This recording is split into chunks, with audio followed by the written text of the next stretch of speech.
Graças a Deus que nos dá vitória por nosso Senhor e Salvador Jesus Cristo. Estamos dando início a mais um culto de louvor e adoração e você é convidado a louvar a Deus conosco.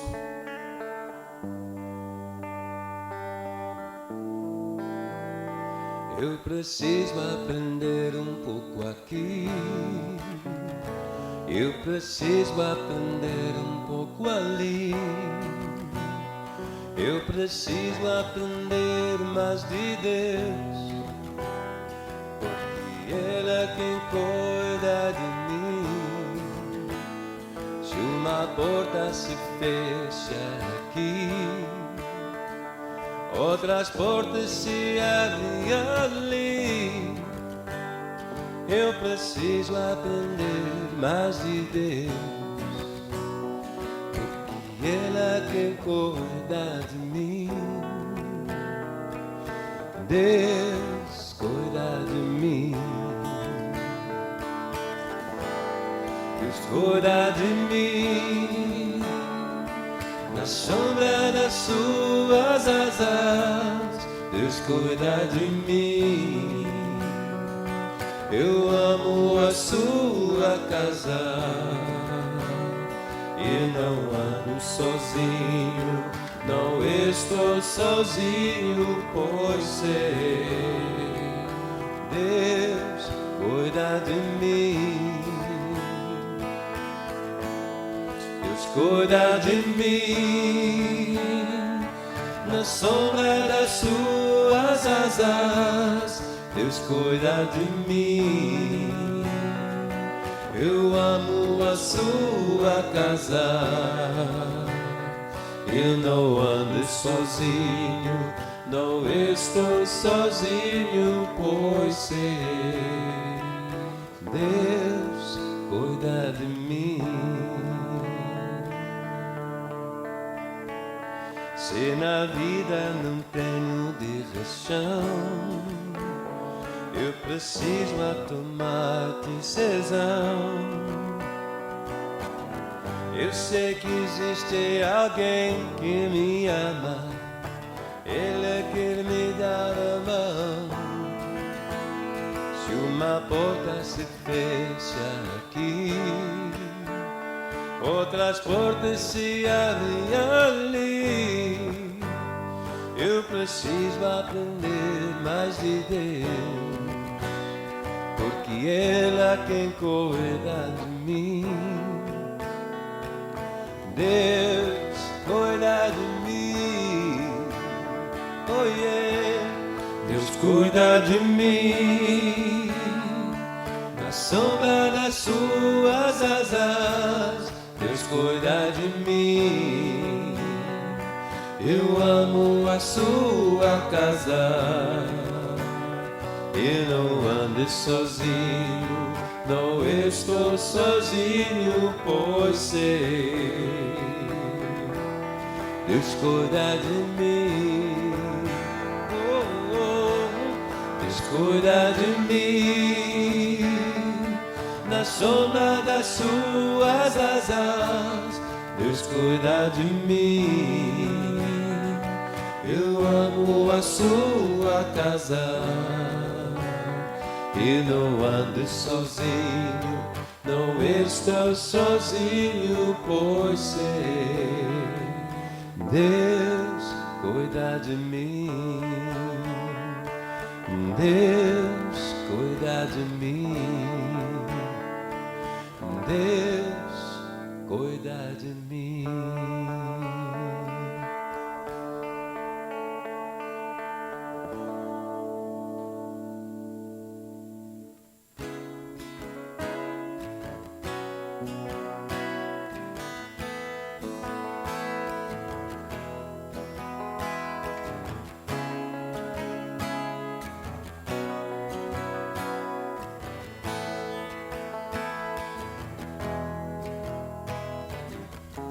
Antes de eu falar, tu cantava sobre mim. Tu tens sido tão, tão bom pra mim. Antes de eu respirar, sopraste tua vida em mim. Tu tens sido tão, tão bom pra mim. Oh, impressionante, infinito, ousado amor de Deus. Oh, que deixa as 99 só pra me encontrar. Não posso comprá-lo, nem merecê-lo, mesmo assim se entregou. Oh, impressionante, infinito e ousado amor de Deus.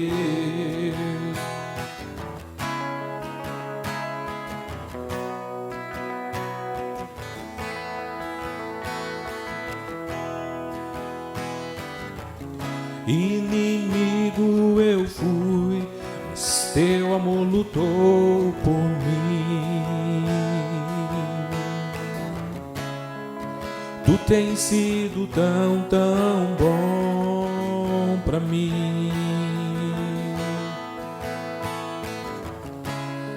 Não tinha valor, mas tudo pagou por mim. Tu tens sido tão, tão bom pra mim. Oh, impressionante, infinito e ousado amor de Deus. Oh, que deixa as 99 só pra me encontrar. Não posso comprá-lo, nem merecê-lo, mesmo assim se entregou.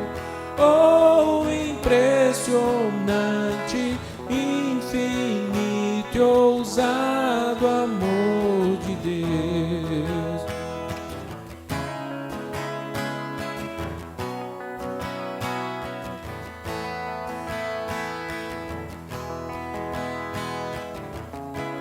Traz luz para as sombras, escala as montanhas pra me encontrar. Derruba muralhas, destrói as mentiras pra me encontrar. Traz luz para as sombras, escala as montanhas pra me encontrar. Derruba muralhas, destrói as mentiras pra me encontrar. Traz luz para as sombras, escala as montanhas pra me encontrar. Derruba as muralhas, destrói as mentiras pra me encontrar. Traz luz para as sombras, escala as montanhas pra me encontrar.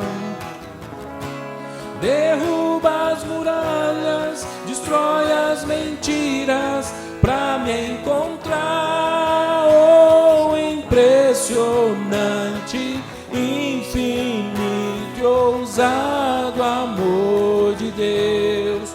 Oh, que deixa as 99 só pra me encontrar. Não posso comprá-lo, nem merecê-lo, mesmo assim se entregou. Oh, impressionante, infinito e ousado amor de Deus.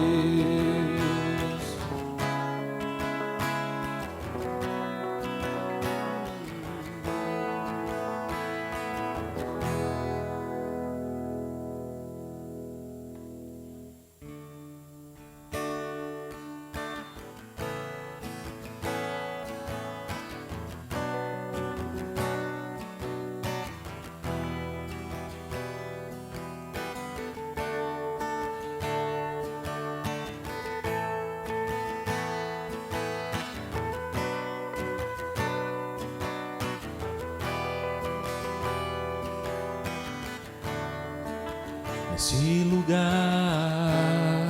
tu és real.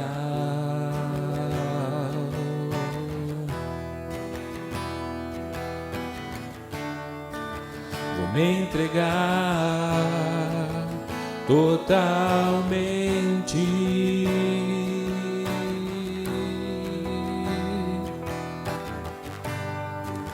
O teu toque abriu os olhos do meu coração. Eu posso enxergar e entender neste lugar. Neste lugar tu és real.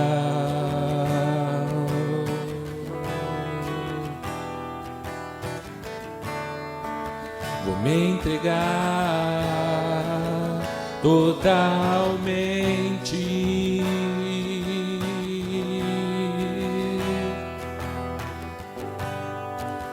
O teu toque abriu os olhos do meu coração.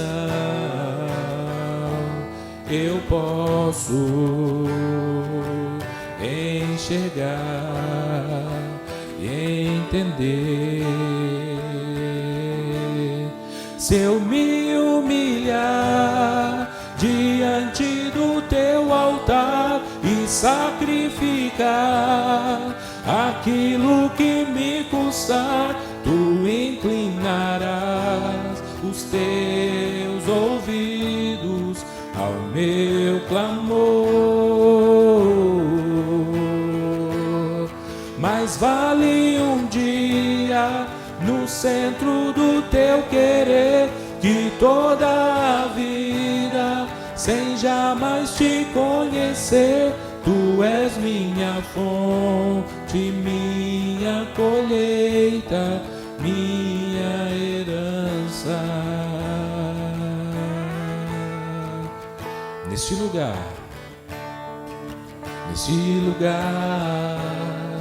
tu és real.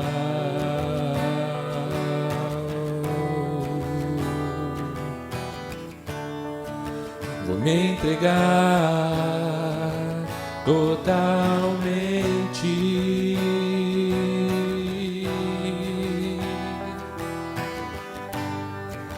O teu toque abriu os olhos do meu coração.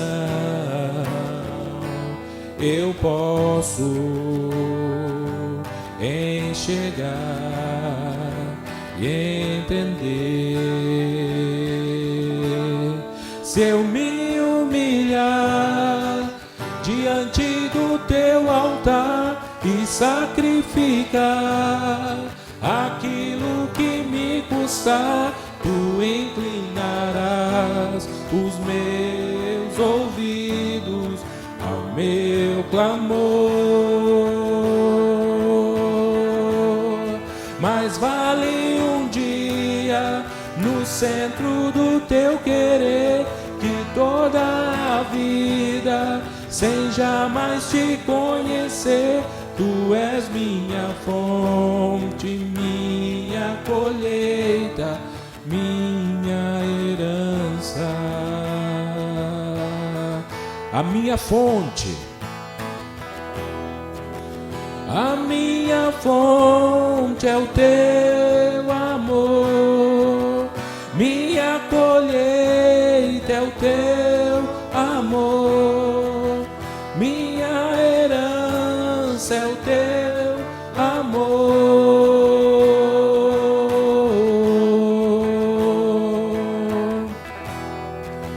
A minha fonte é o teu amor.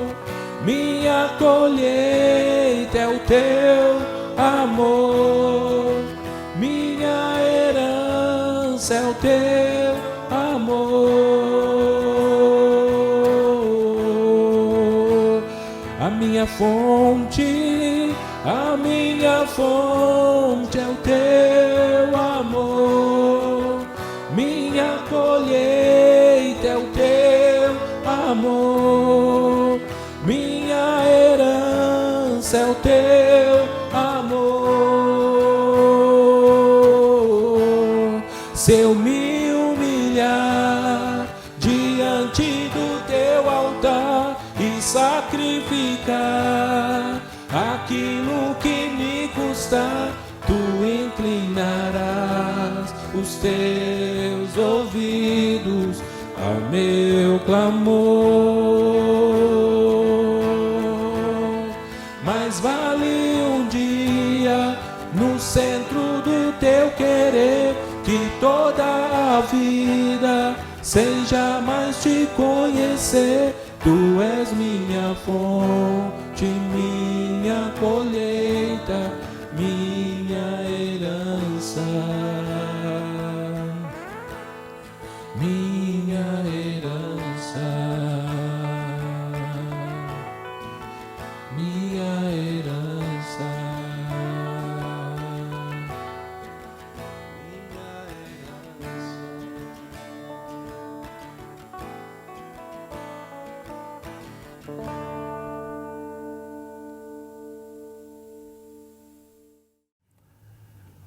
Graças a Deus, quero cumprimentar os irmãos e as irmãs com a paz do Senhor.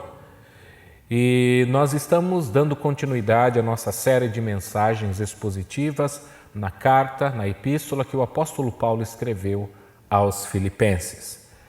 Antes que você possa fazer uso da sua Bíblia, nós queremos lembrar aos irmãos que estão acompanhando essa mensagem através do Facebook ou através do YouTube, que hoje nós iremos celebrar a ceia do Senhor. Portanto, você pode pausar o vídeo agora nesse momento, ou você pode pedir para que alguém prepare os elementos da ceia, porque no final da ministração, no final da mensagem da Palavra de Deus, nós iremos então celebrar a ceia do nosso Senhor e Salvador Jesus Cristo. Dito isso, nós estamos na nossa série de mensagens sobre Filipenses e a mensagem de hoje se chama Exortação à Firmeza e Unidade. Exortação à Firmeza e Unidade. Nós iremos ler capítulo 1 de Filipenses a partir do versículo 27 e nós concluiremos a leitura no capítulo 2, versículo 18.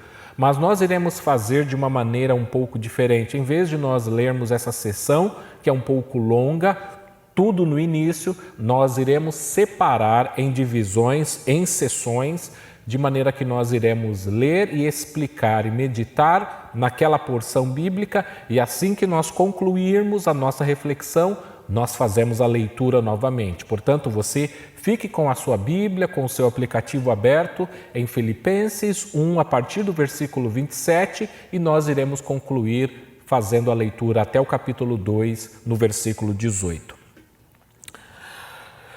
Exortação à firmeza e unidade.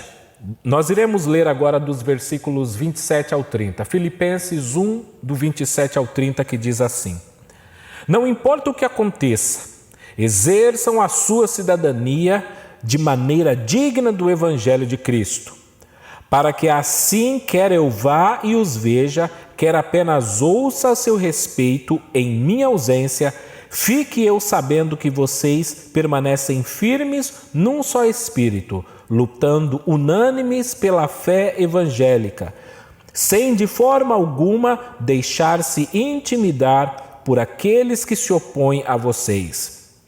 Para eles isso é sinal de destruição, mas para vocês de salvação. E isso da parte de Deus, pois a vocês foi dado o privilégio de não apenas crer em Cristo, mas também de sofrer por Ele, já que estão passando pelo mesmo combate que me viram enfrentar e agora ouvem que ainda enfrento.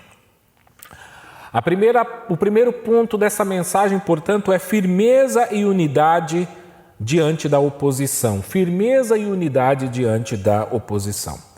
O apóstolo Paulo está escrevendo aos Filipenses, como nós sabemos, ele está preso, ele está em cadeias na cidade de Roma, e agora ele começa a dizer o seguinte: não importa o que aconteça, exerçam a sua cidadania de maneira digna do Evangelho de Cristo.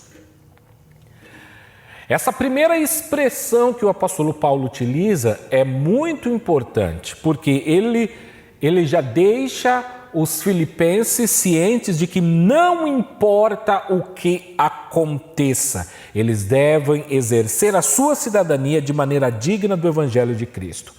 Aqui o apóstolo Paulo, de uma maneira que lhe é bem peculiar, ele começa a dizer que a atitude, os comportamentos, as falas, as reações, a maneira como o cristão age e reage não deve estar atrelado às circunstâncias, ou seja, não devemos ter um comportamento quando estamos felizes e um outro comportamento quando estamos tristes. Eu vou explicar o que eu quero dizer com isso. Ele está dizendo que o cristão, a vida do cristão não é movida, não é guiado pelas circunstâncias, de maneira que nós estamos alegres quando tudo nos vai bem e que ficamos tristes quando as coisas ruins acontecem. Sim, todos nós, como seres humanos, possuímos sentimentos e reagimos, mas o apóstolo Paulo disse que a nossa vida como cristão deve ter um parâmetro, ou seja, deve estar embasado em Cristo, de maneira que a nossa alegria, a nossa fé, a maneira como vivemos e reagimos,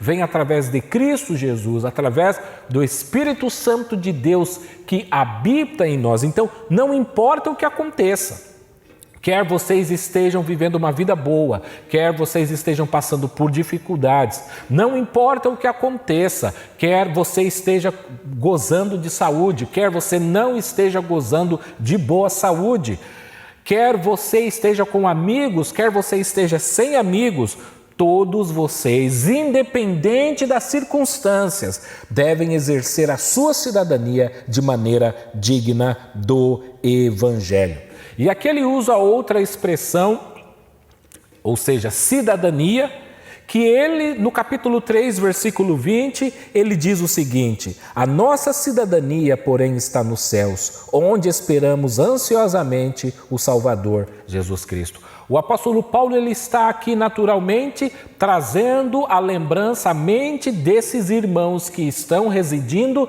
na cidade de Filipos, que eles são cidadãos romanos, muitos deles eram cidadãos romanos, mas que a cidadania deles verdadeira era e é a cidadania celestial, e que eles, como cidadãos dos céus, eles devem reagir, eles devem agir de uma maneira que esteja em plena e total conformidade com a cidadania celestial, a cidadania do céu.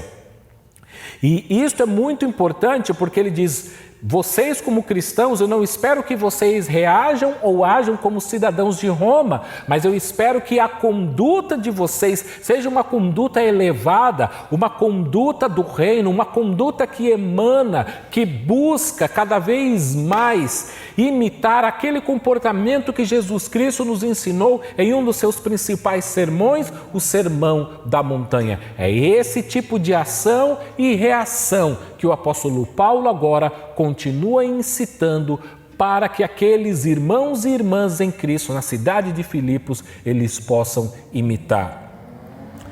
Independente, não importa o que aconteça, a sua cidadania deve ser de maneira digna do Evangelho de Cristo. E depois,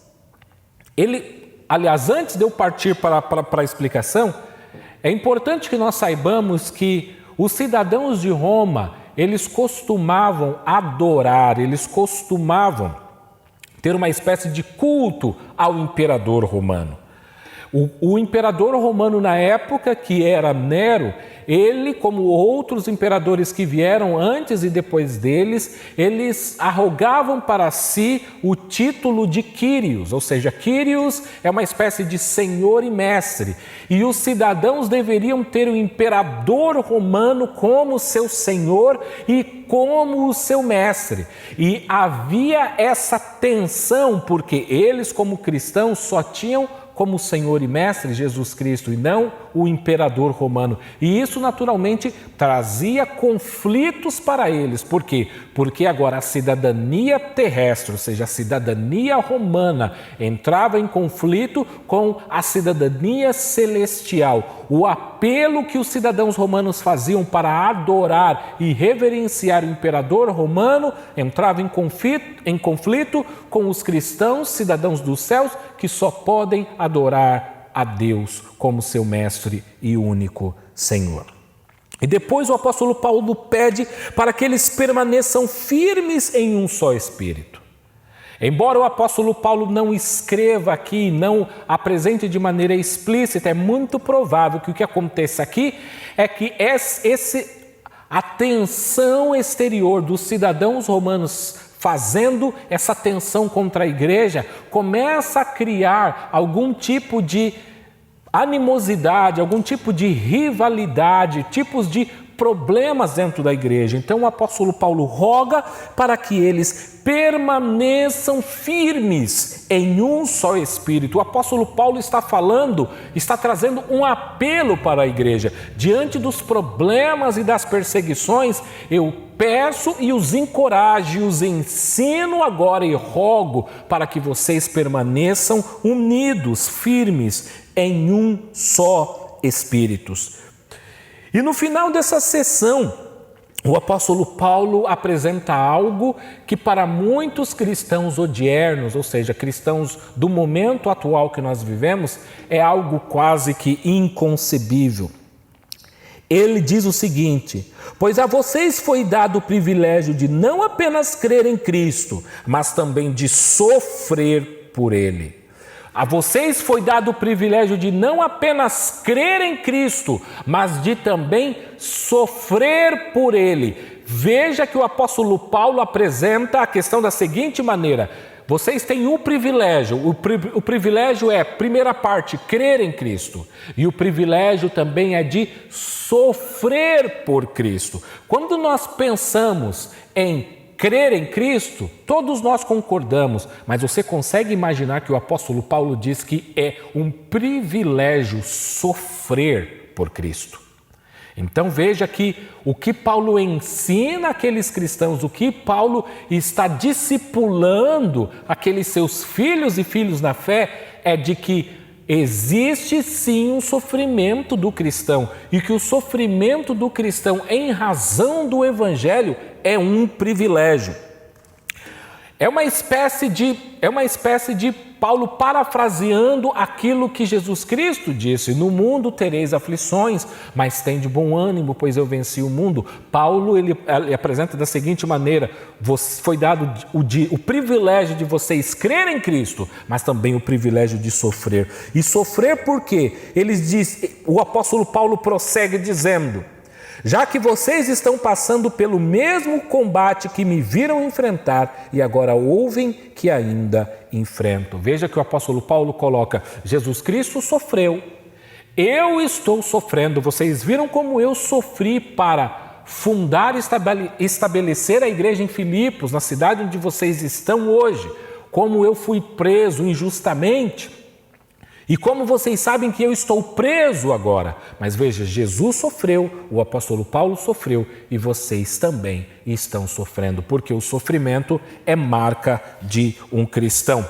E eu gostaria de ler, por exemplo, o que o apóstolo Pedro escreveu na sua primeira carta, 1 de Pedro, capítulo 4, versículos 12 e 13. 1 de Pedro, capítulo 4, versículos 12 e 13 diz assim: amados, não se surpreendam com o fogo que surge entre vocês para os provar, como se algo estranho lhes estivesse acontecendo, mas alegrem-se à medida que participam dos sofrimentos de Cristo, para que também, quando a sua glória for revelada, vocês exultem com grande alegria. Vocês notem aqui o paralelismo que existe entre nós seremos exaltados, seremos glorificados com Cristo, mas antes da exaltação, antes da glorificação, nós precisamos pagar o preço, carregar a nossa cruz, padecer e sofrer por Jesus, pelo Evangelho. Os apóstolos, no capítulo 5 do livro de Atos, Atos 5:41, quando eles também estão sendo perseguidos e logo depois de serem açoitados, eles escrevem o seguinte: os apóstolos saíram do sinédrio alegres por terem sido considerados dignos de serem humilhados por causa do nome. Veja que muitos cristãos hoje pensam que o verdadeiro cristianismo é uma fuga e uma ausência de sofrimento. O cristianismo primitivo, através dos apóstolos, através do apóstolo Paulo, através da igreja primitiva, nesse ensino ele vai dizer: sofrer pelo evangelho é um privilégio, é uma marca de que você tem as características de Cristo, pois Cristo sofreu e você, como seguidor de Cristo, também irá sofrer. Logo em seguida, agora nós iremos ler Filipenses capítulo 2, dos versículos 1 ao 4. E nós vamos falar agora sobre unidade através da humildade. Se por estarmos em Cristo nós temos alguma motivação, alguma exortação de amor, alguma comunhão no Espírito, alguma profunda afeição e compaixão, completem a minha alegria, tendo o mesmo modo de pensar, o mesmo amor, um só Espírito e uma só atitude. Nada façam por ambição egoísta ou por vaidade, mas humildemente considerem os outros superiores a si mesmos. Cada um cuide não somente dos seus interesses, mas também dos interesses dos outros. Filipenses 2, dos versículos 1 a 4. A base de tudo que o apóstolo Paulo apresenta aqui é: se por estarmos em Cristo, essa é a base. Se nós estamos em Cristo, então podemos todas essas coisas, pois é exatamente o fato de estarmos posicionados em Cristo que nos capacita a fazermos o que o apóstolo Paulo vai pedir. Ele vai dizer: tenhamos todos o mesmo modo de pensar. E você talvez possa estar pensando, indagando ou se questionando na sua mente, mas como é possível que todos nós tenhamos o mesmo modo de pensar? O que será que o apóstolo Paulo está se referindo aqui? A Bíblia fala que nós temos a mente de Cristo. A Bíblia não fala que nós temos o mesmo modo de pensar em relação a questões celestiais, que nós tenhamos a mesma maneira de enxergar as coisas, pois o mesmo Espírito que habita em mim, habita em você e habita em todos aqueles que professam e que creem, que obedecem a Jesus Cristo como seu Senhor, de maneira que nós somos um só corpo. E quanto mais pertos, quanto mais unidos nós estamos de Cristo, quanto mais obediente nós formos, maior será a nossa conformidade e nós teremos então essa confluência de pensamentos, passaremos a ter uma mesma mente, uma mesma forma de pensar. E ele diz: tenhamos também o mesmo amor, ou seja, o mesmo amor pelo qual Jesus demonstrou para conosco enviando o seu Filho, vamos ter esse mesmo amor agora demonstrado uns para com os outros. Paulo não está com isso dizendo que os filipenses não eram cristãos amorosos, pelo contrário, nós estudamos em mensagens anteriores que no capítulo 1, versículo 9, a oração de Paulo era que todos os cristãos da cidade de Filipos pudessem crescer em amor, ou seja, eles já tinham amor e Paulo pedia para que o amor deles crescesse ainda mais. Depois ele pede que nós tenhamos um só espírito e uma só atitude. E por fim ele vai dizer: nada façam por ambição egoísta ou vaidade. Nada façam por ambição egoísta. Eu gosto muito dessa expressão ambição egoísta, porque se o apóstolo Paulo tivesse parado em ambição, talvez nós não entenderíamos ou apresentaríamos essa questão de uma maneira equivocada. Paulo não está falando que ter ambições é errado, mas ele diz: existe o tipo correto de ambição e o tipo errado de ambição. Pois o próprio apóstolo Paulo, em Romanos 15, 20, ele disse assim: tive por ambição pregar o evangelho onde Cristo não era conhecido, para não edificar sobre fundamento alheio. A questão não é termos ambições, a questão é que tipo de ambições nós temos. Então o apóstolo Paulo fala, eu desejo que vocês tenham ambições, o que eu não quero é ambição egoísta, que vocês pensem única e exclusivamente em vocês, ou que vocês façam as coisas por vaidade. E é exatamente por isso que na parte final do versículo ele vai dizer, considere os outros superiores a si mesmo. O mesmo apóstolo Paulo, escrevendo na 1 de Coríntios, capítulo 10, versículo 4, ele diz, ninguém deve buscar o seu próprio bem, mas sim o dos outros. Eu gosto muito dessa expressão, considere os outros superiores a si mesmo, porque não é no sentido de nos rebaixarmos e de nos humilharmos achando que não somos nada, que nós não somos ninguém, que nós somos pessoas dignas de pena. Mas quando nós buscamos não apenas os interesses dos outros, não apenas os nossos interesses, mas os interesses dos outros, nós demonstramos o amor para com o outro, porque para amar nós temos que cuidar e ir atrás do interesse dos outros, não apenas dos nossos. Quando vamos atrás apenas dos nossos interesses, demonstramos que amamos apenas a nós mesmos, mas cuidando dos interesses das outras pessoas, nós demonstramos o amor para com eles e evitamos uma série de problemas na igreja, na comunidade da fé, quando nós consideramos o nosso irmão ou a nossa irmã superiores a nós mesmos. A terceira parte, e eu peço para que você acompanhe comigo agora, o exemplo de Cristo. Nós vamos ler, portanto, Filipenses capítulo 2, dos versículos 5 ao 11. Seja a atitude de vocês a mesma de Cristo Jesus, que embora sendo Deus, não considerou que o ser igual a Deus era algo que devia apegar-se, mas esvaziou-se a si mesmo, vindo a ser servo, tornando-se semelhante aos homens, e sendo encontrado em forma humana, humilhou-se a si mesmo e foi obediente até a morte e morte de cruz. Por isso Deus o exaltou à mais alta posição e lhe deu um nome que está acima de todo nome, para que ao nome de Jesus se dobre todo o joelho no céu, na terra, debaixo da terra, e toda a língua confesse que Jesus Cristo é o Senhor, para a glória de Deus Pai. Filipenses 2, dos 5 a 11. Tudo que o apóstolo Paulo pediu nas sessões anteriores, ou seja, uma sessão de apelo, é uma exortação. Paulo está discipulando e ensinando, esperando que os cristãos filipenses possam crescer mais na graça e no conhecimento do nosso Senhor e Salvador Jesus Cristo.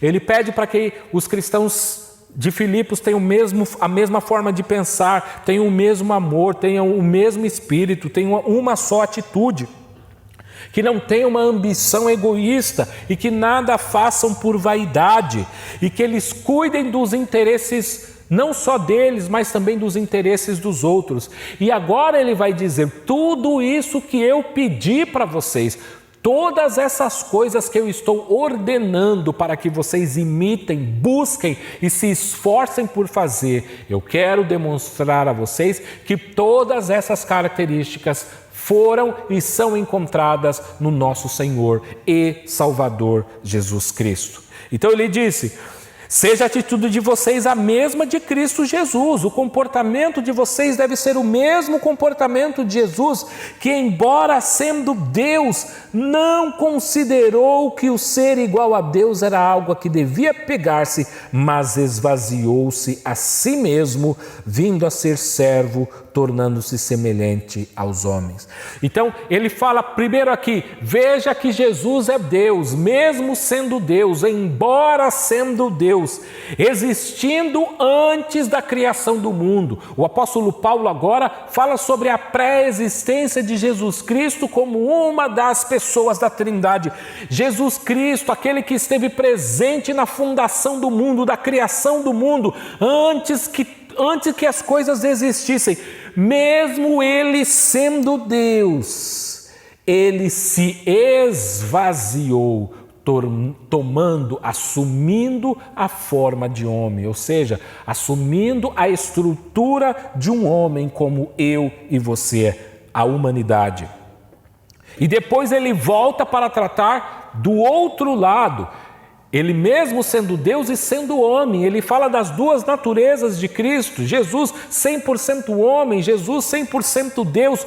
Enquanto Deus, ele se esvaziou, mas na posição de homem, ele se humilha, indo até a morte e a morte de cruz. Veja que na posição, enquanto Deus, ele se esvazia, enquanto homem, ele se humilha. E é nesse sentido que ele diz, é dessa maneira que eu quero que vocês tenham o mesmo comportamento, o mesmo espírito, a mesma forma de agir. Veja que Jesus, tudo isso que eu estou pedindo são características que nós encontramos em Jesus. Por quê? Porque Jesus, ele veio ao mundo não preocupado com as suas prerrogativas, com os seus títulos, com aquilo que lhe pertence, mas Jesus, ele veio se entregar para morrer por mim e por você, pelos pecadores. Veja, Jesus estava cuidando não apenas dos seus interesses, mas dos meus interesses, a minha salvação, a tua salvação, meu amado irmão, minha amada irmã, meu amado ouvinte que está nos ouvindo e assistindo agora. Jesus veio à terra pensando em você, Jesus veio à terra para morrer por você, e é nesse sentido que o apóstolo Paulo peça, vamos ter o mesmo sentimento que há em Cristo Jesus, não pensando apenas em nossos interesses, mas também nos interesses dos nossos irmãos. Somos um só corpo, estamos debaixo de uma só cabeça que é Cristo, e é esse o comportamento que eu espero a partir de vocês, que nós possamos nos esvaziar das prerrogativas que achamos que temos, que nós possamos também nos humilhar, pois a Bíblia também diz que nós devemos nos humilharmos debaixo da potente mão de Deus, para que a seu tempo Deus nos exalte.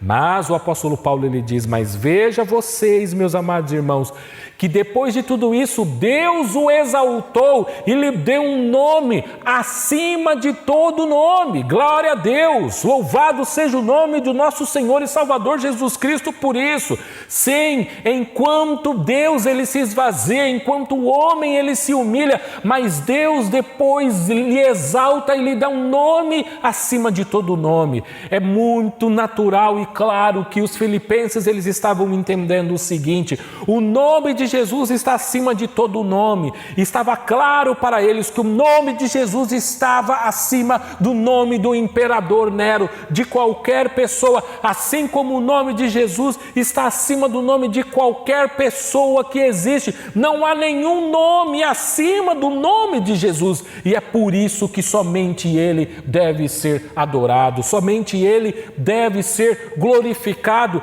Ele é o motivo da nossa salvação. E ele conclui fazendo o seguinte apelo, Filipenses 2, do versículo 2 ao 18. Assim, meus amados, como sempre vocês obedeceram, não apenas em minha presença, porém muito mais agora na minha ausência, ponham em ação a salvação de vocês com temor e tremor, pois é Deus quem efetua em vocês tanto o querer quanto o realizar, de acordo com a boa vontade dele. Façam tudo sem queixas, nem dissensões, nem discussões, para que venham a tornar-se puros e irrepreensíveis, filhos de Deus inculpáveis, no meio de uma geração corrompida e depravada, na qual vocês brilham como estrelas no universo, retendo firmemente a palavra da vida. Assim, no dia de Cristo, eu me orgulharei de não ter corrido nem me esforçado inutilmente. Contudo, mesmo que eu esteja sendo derramado como oferta de bebida sobre o serviço que provém da fé que vocês têm, o sacrifício que ofereçam a Deus, estou alegre e me regozijo com todos vocês. Estejam vocês também alegres e regozijem-se comigo. Paulo então conclui dizendo, eu peço para que vocês continuem obedecendo, para que vocês continuem operando a vossa salvação com temor e com tremor. De que maneira que vocês vão operar a vossa salvação? obedecendo a Cristo. Não que vocês estão fazendo isso por vocês mesmos, mas a capacitação de obedecer a Cristo é dado através da graça de Deus, é dado através da cruz de Cristo, é dado através do trabalho de Jesus Cristo realizado na cruz. E ele diz aqui, quer eu tenha a oportunidade de visitá-los, quer eu não venha conseguir visitá-los, é essa postura que eu espero de vocês. E meu amado irmão, minha amada irmã, que eu e você possamos aprender e possamos imitar as palavras que o apóstolo Paulo disse, que nós tenhamos uma mesma mente, o mesmo modo de pensar, uma mesma maneira de agir, que eu e você possamos considerar os outros superiores a nós mesmos e que eu e você possamos cuidar não só dos nossos interesses, mas dos interesses dos próximos também, em nome de Jesus. Meus amados irmãos, nós iremos fazer uma breve oração e em seguida nós iremos celebrar a ceia do Senhor. Se possível for, curve a sua cabeça, feche os seus olhos onde você estiver. Pai maravilhoso, muitíssimo obrigado, Deus, pela Tua palavra. Muitíssimo obrigado, Deus, por isso que nós aprendemos e meditamos, ó Pai, nesta manhã de domingo. Rogamos, ó Deus, para que o Senhor continue a nos capacitar e que o nosso amor cresça, ó Pai, o nosso amor por Ti cresça e o nosso amor pelos nossos irmãos e irmãs também cresça. Pai, rogamos para que o Senhor, através do Seu Espírito, continue a fortalecer os nossos pés e as nossas mãos, o nosso corpo, a nossa estrutura espiritual, para que nós possamos continuar sendo, ó Pai, essa luz que o Senhor espera que nós sejamos. Pai, nos guarde e nos abençoa, enquanto nós fazemos agora, ó Pai, menção e lembrança daquilo que o Senhor realizou na cruz do Calvário por nós. Tudo isso nós te pedimos e desde já te agradecemos, em nome de Jesus. Amém. Eu peço para que você faça uso dos elementos da ceia do Senhor e nós iremos ler, no caso eu irei recitar, o início da passagem que nós comumente lemos, 1 de Coríntios, capítulo 11, a partir do versículo 23, que diz assim: Porque eu recebi do Senhor o que também vos ensinei, que o Senhor Jesus Cristo, na noite em que foi traído, tomou o pão, e tendo dado graças, o partiu e disse: Tomai e comei, isto é o meu corpo que é partido por vós. Fazei isto em memória de mim. Semelhantemente, também depois de cear, tomou o cálice, dizendo: Esse cálice é o novo testamento do meu sangue. Fazei isso todas as vezes que beberdes, em memória de mim. Este é o meu corpo que é partido por vós. Fazei isso em memória de mim.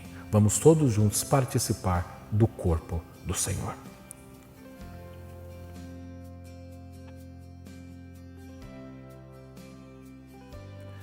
Graças te damos, ó Pai.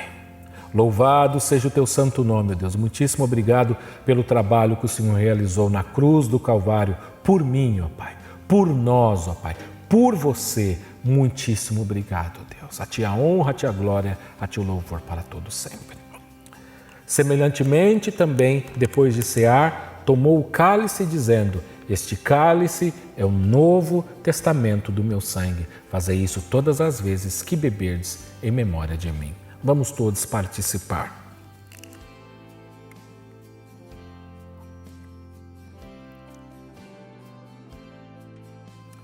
Graças te damos, ó Pai. Muitíssimo obrigado, Deus. Pai, mais uma vez, ó Deus, te agradecemos por todas as bênçãos, por todas as benesses, ó Pai, que o Senhor tem nos dado, a maneira como o Senhor tem nos abençoado. Deus maravilhoso, muitíssimo obrigado, Deus, por tudo. Despeça a tua igreja em paz, ó Pai. Os irmãos e irmãs que pertencem, ó Deus, à Igreja Carisma aqui na cidade de Hamilton, ó Pai, Ontário, Canadá. A todos os irmãos, ó Pai, de diferentes denominações cristãs, todos aqueles, ó Pai, que te servem, ó Pai, que te obedecem, ó Pai, onde quer que eles estejam, no Brasil, em Portugal, ó Pai, na Angola, Moçambique, Estados Unidos, aonde estiverem ouvindo, ó Pai, que o teu amor, a tua graça, ó Pai, continue sendo derramadas de maneira grandiosas, ó Pai, sobre a vida desses irmãos e irmãs. Tudo isso nós te pedimos e agradecemos em nome de Jesus. Amém.